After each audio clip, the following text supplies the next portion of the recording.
নমস্কার বন্ধুরা, লতা কিচেনে তোমাদের স্বাগত। আজ আমি বেগুনের একটা রেসিপি নিয়ে এসেছি। কে কে খেয়েছো বেগুনের এরকম রান্না? যদি কেউ না খেয়ে থাকো, আমার ভিডিওটা প্রথম থেকে দেখতে থাকো, বুঝতে পারবে কিভাবে রান্না করলাম।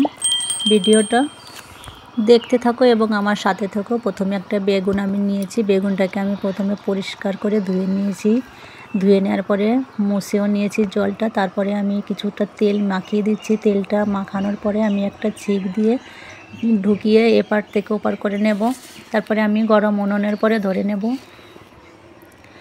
গরম উনুনের পরে জ্বলন্ত উনুনের পরে দিয়ে আমি গরম উনুনের পরে ধরবো এবং বেগুনটাকে সম্পূর্ণ সিদ্ধ করতে হবে। আর যখন বেগুনটা সম্পূর্ণ সিদ্ধ হয়ে যাবে বা পুড়ে যাবে, দেখলে বোঝা যাবে, নরম হয়ে যাবে, উপর থেকে একটু পুড়ে পুড়ে যাবে। এদিকে আমি কয়টা লঙ্কাও পুড়িয়ে নিচ্ছি উনুনের আগুন থেকে। আর আমি এখন বেগুনটাকে ধরতে পারছি না, কেননা খুব গরম হয়ে গেছে, তাই একটু লোহার শিকের উপরে ধরে রেখে দিয়েছি যেন বোটার দিকটা ভালো সুন্দর নরম হয়ে যায়। আর দেখো, খুব সুন্দর নরম হয়ে গেছে। বেগুনটা আমার পোড়ানো হয়ে গেছে।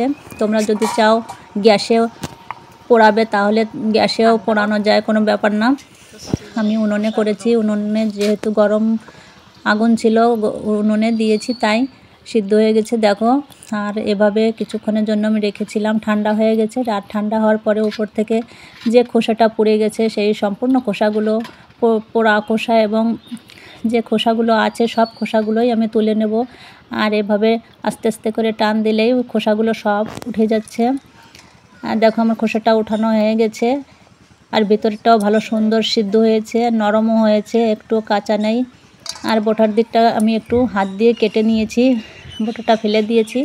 আর দেখো, বেগুনটা খুব সুন্দর বেগুন, ভিতরে কোনো পোকা বা কোনো নষ্ট নেই। তোমরা বেগুন পোড়া খাওয়ার জন্য এরকম বেগুনই নেবে। উপর দিকটা ভালো করে দেখে নেবে যেন পোকা টোকা না থাকে। আর আমি কি দিচ্ছি দেখে নাও। লবণ দিচ্ছি, কিছু কুচানো পেঁয়াজ দিচ্ছি, কাঁচা লঙ্কা দিচ্ছি, সব কিছু দিয়ে। আর একটু সরিষার তেল দেব। সরিষার তেলটা দিলে খুব সুন্দর ভালো লাগে, ঘ্রাণটাও ভালো আসে। আর একটা হাতা দিয়ে আমি এরকম আস্তে আস্তে করে চেপে চেপে বেগুনটাকে একদম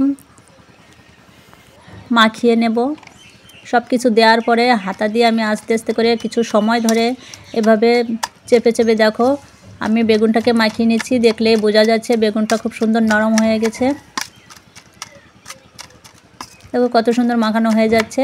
তোমরা যদি চাও হাত দিয়ে মাখবে তাহলেও ভালো হয়। আর লঙ্কা দুটো আমি পুড়িয়ে নিয়েছিলাম, যেহেতু আমি একটু ছিঁড়ে ছিঁড়ে দিচ্ছি লঙ্কা দুটো। আর কিছু দেব ধনিয়া পাতা। ধনিয়া পাতা তোমাদের ইচ্ছে, যদি কেউ না খায় তাহলে সেটা না দিলেও হয়। ধনিয়া পাতা দিলে একটু ভালো লাগে, যার যেরকম ইচ্ছে। আর ধনিয়া পাতা দেওয়ার পরেও আমি একটু ভালো করে মাখিয়ে মিশিয়ে নিচ্ছি বেগুনের সাথে। দেখো, আমার বেগুনটা মাখানো হয়ে গেছে সম্পূর্ণ। তো এবার খাওয়ার উপযুক্ত হয়ে গেছে। আর যে বেগুন ভালো খায় তার এভাবে খুব ভালো লাগবে। তোমরা একবারে বাড়িতে বেগুন পোড়া বানিয়ে খেয়ে দেখো। আমি এবার একটা বাটিতে তুলে নিচ্ছি।